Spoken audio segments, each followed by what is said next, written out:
We are really affected by things that happen in our childhood, and they shape us to be the people we are today. Childhood can be difficult, even for people who feel they've had a happy childhood. Are you someone who had a hard childhood or even childhood trauma? When we say trauma, we naturally think neglect, sexual abuse, physical abuse, emotional abuse. And yes, these are significant forms of trauma that greatly affect children. But nobody really discusses or thinks about the other traumatic events that happen to children, which can seem incredibly normal because they really are normal and things that we can't help, but children are immensely affected by them. I'm going to give you an example. A child that is 2 or 3 years old and they have their loving parents, they have all their attention, and then poof, another sibling comes into the picture. This child may go through traumatic experiences with this, feeling left out by their parents because they no longer are giving them all their full attention. Think about how many of these things happen in childhood that do seem maybe insignificant and they are totally normal, but they really do affect the child on a deep level. Today in this video, I'm going to discuss inner child work and how you can heal from doing this work. By the end of this video, you will have 4 ways in which you can reconnect back with your inner child to heal your trauma. For the best healing technologies and advice, subscribe to my channel and make sure to hit that bell if you want to be notified when I put out a new video, which is every Tuesday. I work in the mental health and addictions field, and I have done many different modalities with my clients. But when I've done inner child work with them, I see huge breakthroughs within 1 or 2 sessions. Emotional healing is vital in our life because trapped emotions in the body is the #1 root cause to emotional and physical suffering. Our inner child gives us a direct path to our subconscious beliefs, and we can teach our child new, healthy, life-affirming beliefs, which creates new pathways in the brain. Inner child work is a form of self-discovery that helps a person to connect to the child they once were. It allows one to open the door and access the emotions that they were taught to repress as a child. The idea is to connect and communicate with your inner child, to listen, bring compassion and nurture not only them but yourself. So let's get started with number 1, which is learning to connect and understand your triggers and emotions. So this may sound simple, but to a lot of people it can be quite complicated. I'm going to try to break it down for you. So we have triggers, and I'll give an example when you get triggered by your partner or maybe your children or maybe a parent, and you experience something that comes up and it's an emotion. So it could either be anger, rage, sadness, frustration. This trigger that happens really has nothing to do with the present moment. The words that they're speaking may feel like it is directed in the present moment, but it's actually pointing back to the past. So for example, say in childhood you were playing at school and you got left out by the children, and this caused a lot of sadness within and loneliness. And then in the present day, your partner or friend forgets to invite you out somewhere, or they just don't invite you. And this brings up the same kind of sadness and loneliness and maybe some abandonment issues. Well, the very thing that's coming up in the present is really connected to the past. So when we can start to understand this about our triggers, we can get curious about them and see what's going on underneath. So when you get triggered, when you have a moment, if it's after you're with the person, or it could be right away, depending on the situation, I invite you to sit with yourself and really try to connect to what emotions are arising or arise during that time. If you're still not connected to those emotions, just try to bring up the scenario that happened and connect and feel what comes up for you. The more and more we get in touch with our emotions and really can identify what emotion is arising is really healthy to do, because like I said, they're coming up for a reason and they want to be felt. And it's so easy just to push them aside and ignore them once they've disappeared. But a lot of those emotions can become repressed, and that's what usually happened in childhood. So when emotions are coming up, we really want to feel them. Okay, so let's move on to number 2, which is accessing a memory that is linked to the present emotion. So when you're sitting with this emotion that's come up, really check in with it and see if it's familiar.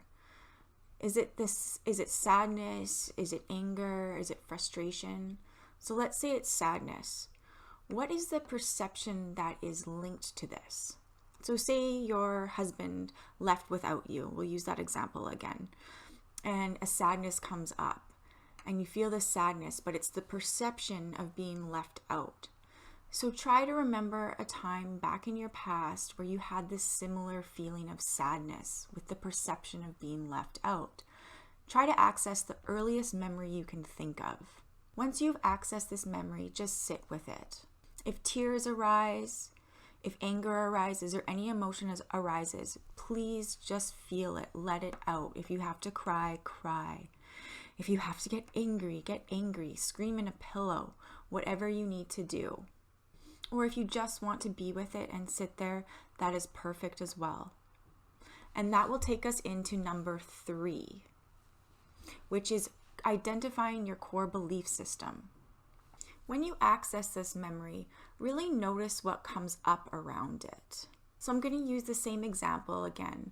So if you were a child and you were at school and you were left out, and so you've accessed this memory and you're sitting with it. So notice what comes up around it. What did you make this mean about yourself? Now this is the $1 million question. What did you make it mean about yourself? And so I'm going to give you a few examples of what you or I may have made it mean. Because I definitely struggled with being left out in elementary school, so I can really resonate with this. And I've done the inner child work on it, and it really helped me. And what I found was that I made it mean that I wasn't worthy or that I wasn't good enough. There are also other core belief systems that we carry, like I'm a burden, I'm worthless, I'm not important, I'm unlovable. So these are different examples of different core belief systems that could come up around this memory. And when you're doing this, don't try to think of something. Really connect with it and see what is right for you, what comes up. And every now and then I've had a client who can't connect to a core belief system. It's not common, but it does happen. So if you can't connect with something, that's okay.